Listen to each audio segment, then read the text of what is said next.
Professor Bartholet is concerned about protecting children in three ways: ideologically, academically, and physically. Beginning with the ideological, and while relying on astonishingly false stereotypes of today's homeschoolers, she writes in her law review piece, quote, "A very large proportion of homeschooling parents are ideologically committed to isolating their children from the majority culture and indoctrinating them in views and values that are in serious conflict with that culture." She goes on to write, "The nature of the homeschooling population presents dangers for children and society." End quote. This rhetoric is nothing new. A deep distrust of parents, and in particular, parents who may be skeptical of prevailing cultural ideology, is a stain on the history of American education that continues today. The 19th century roots of U.S. compulsory schooling reveal disdain toward many families, especially Irish Catholic immigrant parents, who challenged the dominant Anglo-Saxon Protestant culture of the time. Calling for a compulsory schooling law, William Swan, editor of the Massachusetts Teacher, wrote in 1851, quote, "Our chief difficulty is with the Irish." He goes on to say, "In too many instances, the parents are unfit guardians of their own children. Nothing can operate effectually here but stringent legislation thoroughly carried out by an efficient police. The children must be gathered up and forced into school, and those who resist or impede this plan, whether parents or priests, must be held accountable and punished." End quote.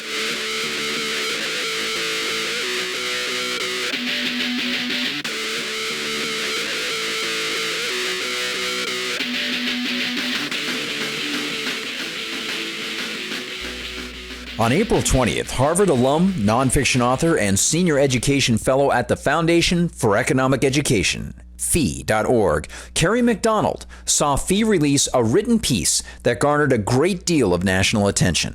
It was her letter to Harvard Magazine, calling to task the magazine and its writer, Aaron O'Donnell, for, respectively, publishing and writing an uncritical piece promoting the thesis of Harvard law professor Elizabeth Bartholet that homeschooling is, quote, dangerous, end quote, to children and to, quote, democracy, end quote, and should be, quote, presumptively banned, end quote. On Monday, June 15th, Ms. McDonald, who is also a homeschooling mom, engaged in a live stream debate with Professor Bartholet thanks to the Cato Institute, where McDonald is an adjunct scholar. And that debate can be watched on Cato's YouTube channel, as long as the platform doesn't pull it down. Via FEE on Friday, June 19th, McDonald offered her thoughts in writing, concisely packed into 5 key points.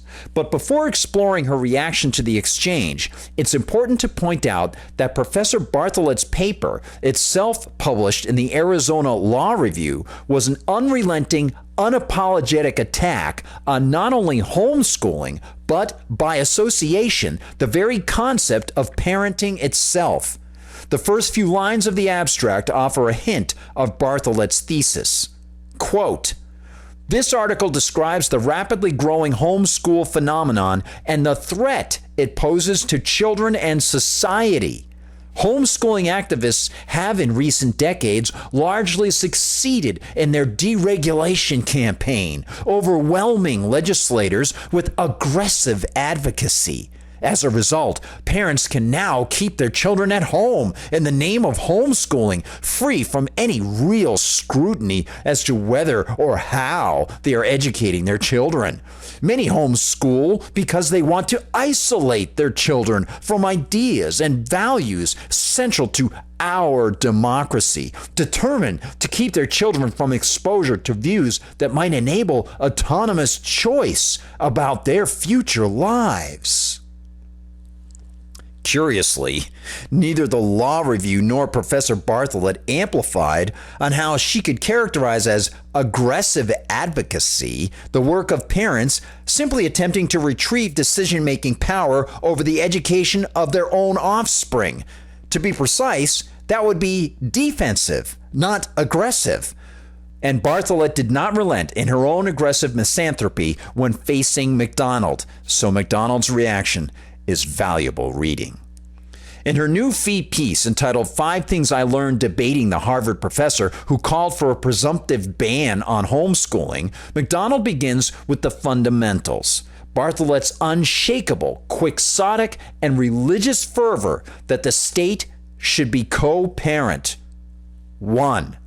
There are people who believe the state should be your co-parent, she begins, saying in part, during Monday's discussion, Professor Bartholet explained that, quote, some parents can't be trusted not to abuse and neglect their children, end quote. And that is why, quote, kids are going to be way better off if both parent and state are involved, end quote. She said her argument focuses on, quote, the state having the right to assert the rights of the child to both education and protection, end quote. Which McDonald correctly points out is what is called a positivist approach to rights.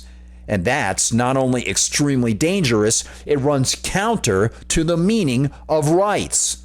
As I previously have noted in lectures for MRC TV and on the Liberty Conspiracy podcast, the term right comes from Old English and Old Germanic and is based on what medieval people saw as right-handedness being proper. It means doing what is just, and that itself is based on the universalizable principle of mutual handoffedness. It's negative in nature. You have a right to be left alone by me, and I have a right to be left alone by you. Positivism is the idea that the state can posit or create rights to things that others must provide. And that not only opens a Pandora's box as to what the state claims people must provide, it negates the very definition of rights itself. Thus, if a professor such as Attorney Bartholet states that children have a right to education, she's not only openly stating something false, but something that travels along positivist, collectivist ideology. This ideology promotes the argument that since a child likely cannot educate himself or herself, the state has some magically gifted power, often mistaken as a right, to force person A to work for X number of hours per day in order to give the money to person B to, quote, educate, end quote, person B's child, or to give it to the polis, which will pay the teacher to, quote, educate the child. But since that enslaves person A for X number of hours per day, forcing him or her to work to pay the teacher, why not skip the middleman and force the teacher to work? Clearly, that would be unacceptable to most collectivists because it exposes the slavery of taxation and redistribution of wealth. But if they argue that a child has a right to education, they squarely mean that the child has a right to the fruits of another person's labor, be it a plumber's taxes or a teacher's efforts, directly provided. They can't hide the enslavement of positivism. Of course, leave it to a law professor to miss the most fundamental aspect of natural law, that rights are negative, not positive in nature. The other point that Bartholet's argument misses is the manner in which she embraces the absurd idea that somehow flawed people who cannot be trusted to care for their own children can form a state that will also be comprised of flawed people, and this state will magically somehow care more for kids. But let's get back to McDonald's excellent piece, all of which goes highly recommended. McDonald's second point is, quote, random home visits will be a weapon of the state, end quote. And she notes that Bartholet continues to call for state surveillance of private homes where parents teach their kids. One might ask if Bartholet cares about the Fourth Amendment or due process, or even if parents were not homeschooling, if she wants agents of the state monitoring parents who might offer wrongthink to their kids while spending downtime at home away from government schools. In her debate monologue, Bartholet argues, homeschoolers very often, and again, it's not always, but many homeschooling parents raise their children in very significant isolation. This is a fact. It is also true many homeschoolers engage their children with the outside world to a significant degree, but many do not. So isolation, the kind of isolation that characterizes lots of homeschooling parents, is a risk. If you look at the research on abuse and neglect generally, it happens disproportionately, overwhelmingly disproportionately in isolated families.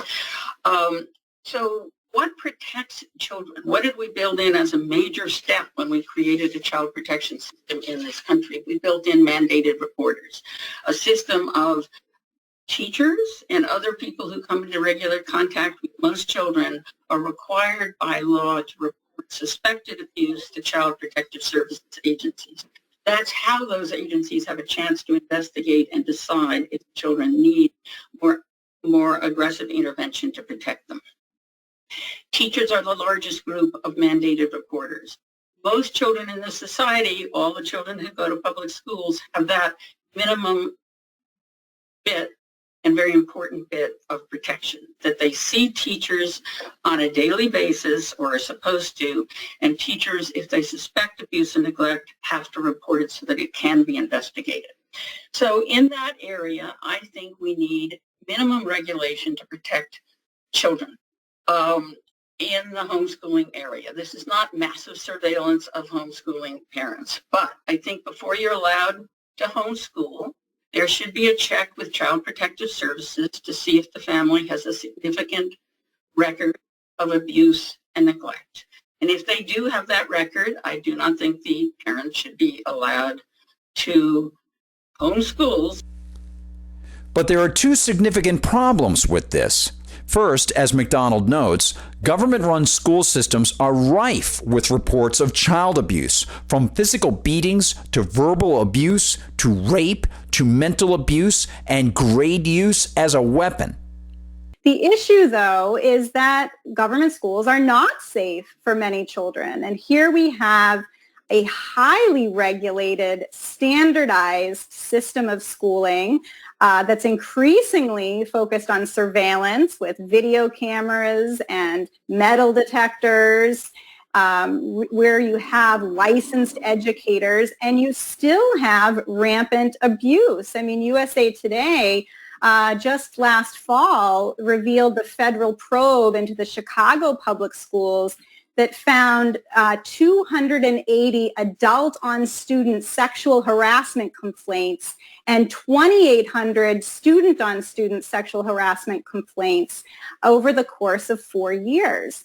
I don't think that we can say that a regulated system of government schooling is protecting children better than their parents could do in a homeschool situation. Certainly, if there is evidence of wrongdoing, then there should absolutely be punishments for the people committing these heinous crimes against children.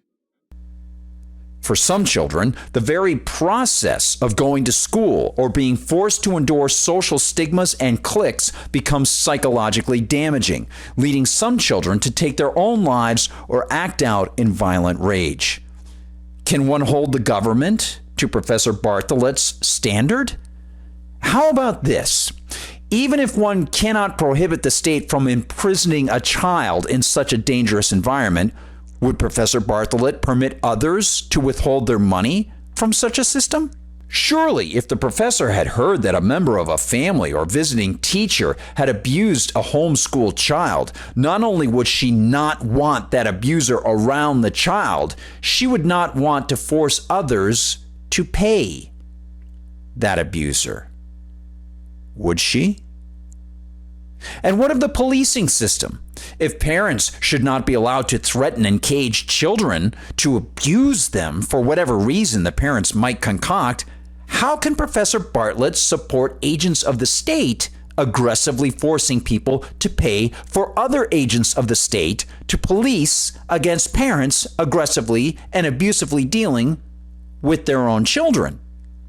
If a homeschool parent is wrong for caging a child in the basement, as Milton Gaither another debate participant, admits during his initial overview of homeschool history, as has been a rare but true case, then how can a person who opposes caging people who have not engaged in aggression then support, as Professor Bartholet does through her support of government schooling, caging people who don't pay what the state demands for that police force or the education system itself? This appears to be an ethical dilemma she does not consider, but lies at the heart of any statist system. Third, in her fee piece on the debate, McDonald notes, quote, private education is in danger, end quote, and observes that Bartholet has not strayed from her belief that private education is a dangerous distraction from the important pursuit of state-run, tax-funded, coercively systematized schooling. McDonald reiterates that Bartholet's Arizona Law Review concluded with observations about private education, and that Bartholet stressed, quote, to the degree public schools are seriously deficient, our society should work on improving them rather than simply allowing some parents to escape, end quote. And isn't that peaceful of Professor Bartholet? Fourth, writes McDonald, quote, state standardized testing begs the question, whose standard, end quote. One of homeschooling's major appeals is that parents don't have to fight the bureaucracy, the teachers' unions, the politicians, and other parents and taxpayers over what to teach their kids. The state has completely different agendas and interests, and it will impose them as often as possible, even impose them on parents while avoiding its own standards. As McDonald notes, quote, during Monday's debate, I asked the question, by whose standard are we judging homeschoolers' academic performance? Is it by the standard of the government schools, where so many children are failing to meet the very academic standards the government has created? And she is absolutely right. The record of homeschooling shows how much better homeschooled students perform for a fraction of the cost. Critics of homeschooling, as well as those who seek heightened regulation, argue that the government should ensure a particular educational standard through ongoing oversight and evaluation.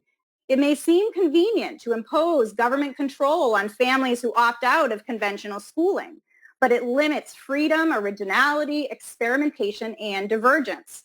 We may not like how different families choose to live and learn, but that is no excuse to intolerantly impose our own preferences on them through government force. And let's be very clear, this is government force that is being called for here. In addition to being concerned with ideological indoctrination of homeschooled children by their parents, while seemingly ignoring the widespread indoctrination of children in government schools, Professor Bartholet is also concerned about homeschooling parents' abilities to effectively guide their children's education academically. While more inquiry is welcomed, most of the research on homeschooling families conducted over the past several decades, including a recent literature review by Dr. Lindsay Burke of the Heritage Foundation, finds positive academic outcomes of homeschooling children.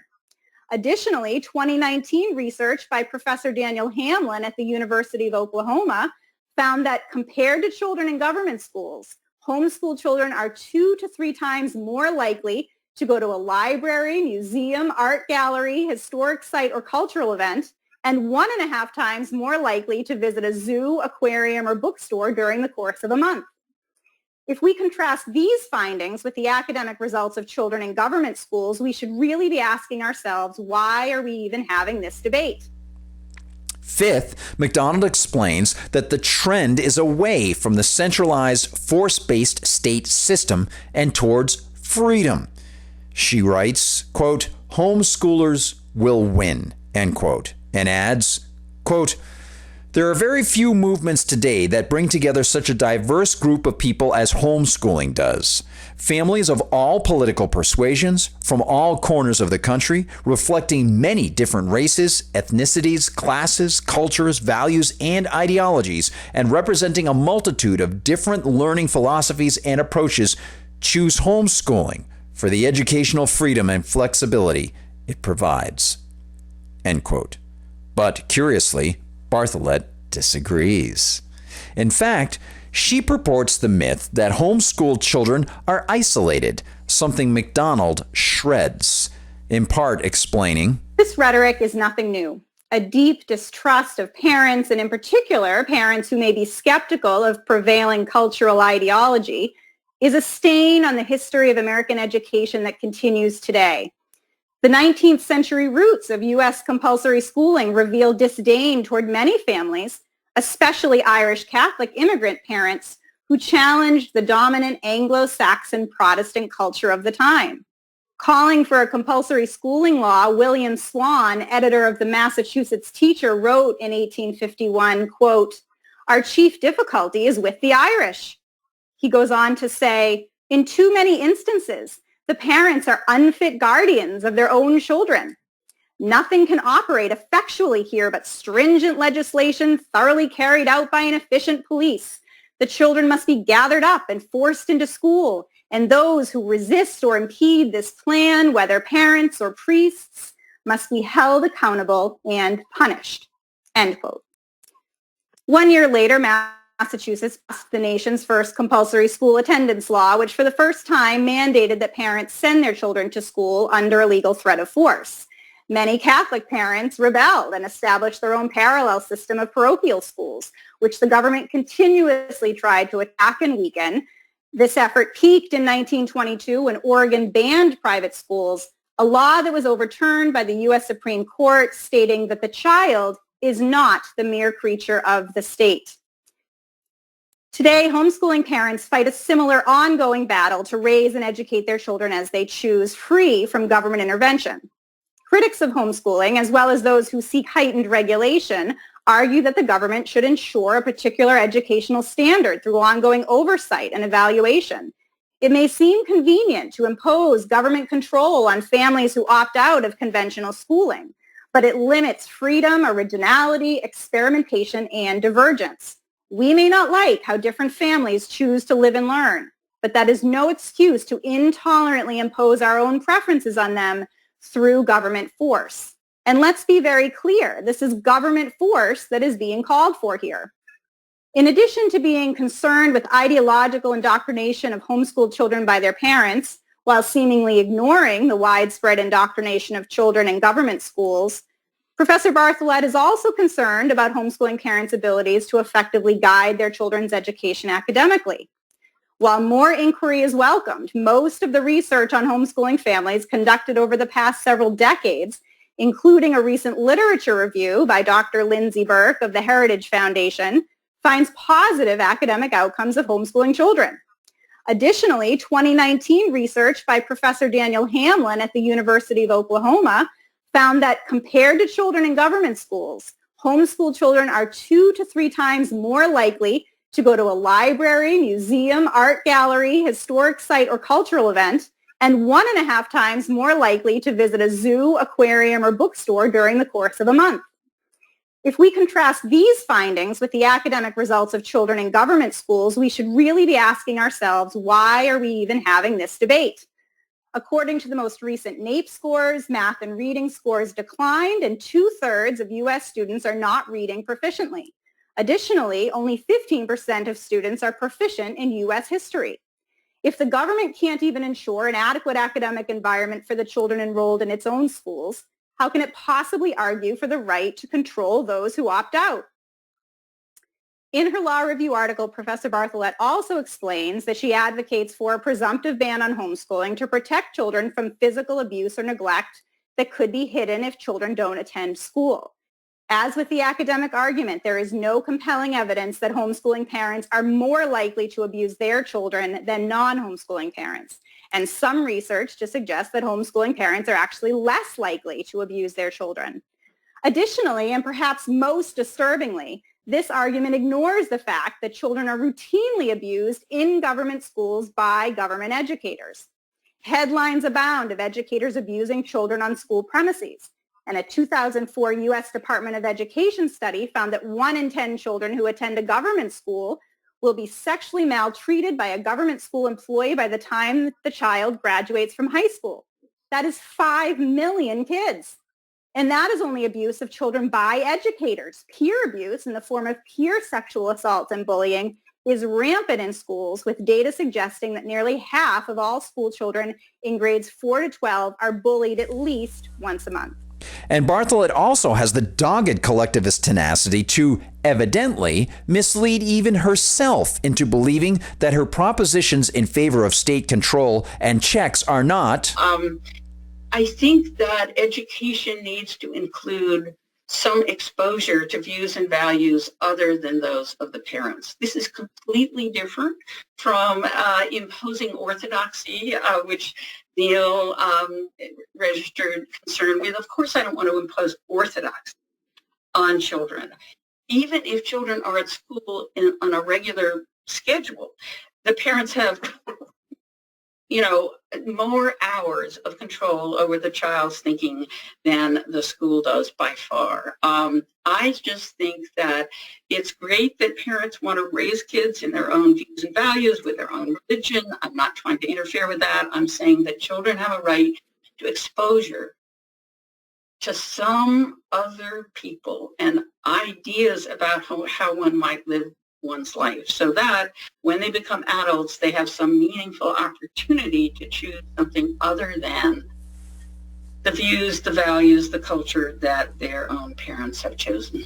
But in fact, she is imposing. She is trying to interfere. This is like thieves holding guns to your head and telling you they don't want to take all that you own, just a portion, and as a result, it's not theft. Or a slave master cracking the whip and telling you to go plow 10 or 15 or 20% of a field. Is that not enslavement?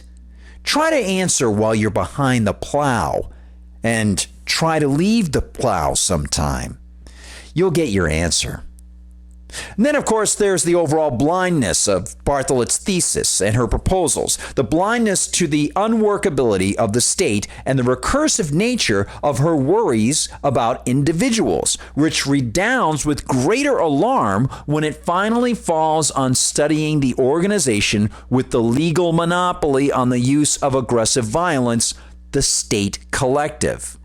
As occurs with any coercive collectivist system, the collectivist beliefs that valuation can be forced onto others and that individual valuation cannot be trusted create an internally contradictory Hobbesian paradox. In Leviathan, Hobbes argued that fallible humans were not to be trusted to handle their own interpersonal affairs in the so-called state of nature, and as a result, had to be ruled by an omnipotent head of state. But Hobbes not only did not understand the state of nature, he did not account for the fact that this head of state was a fallible human as well, nor did he draw out his thesis to realize that other heads of state would exist, simply replacing and intensifying the interpersonal so-called state of nature threat he feared, turning it into a state-on-state threat unless there was one world-ruling, omnipotent power. Curiously, and though many postmodernist political educrats such as Bartholet might be loath to admit it, the belief that education cannot be left in the hands of parents is a direct descendant of Hobbes's anti-individualist worldview that saw him call for a single, all-powerful state controller, and it is tied to the postmodernist war against language that Western collectivists have fought for decades.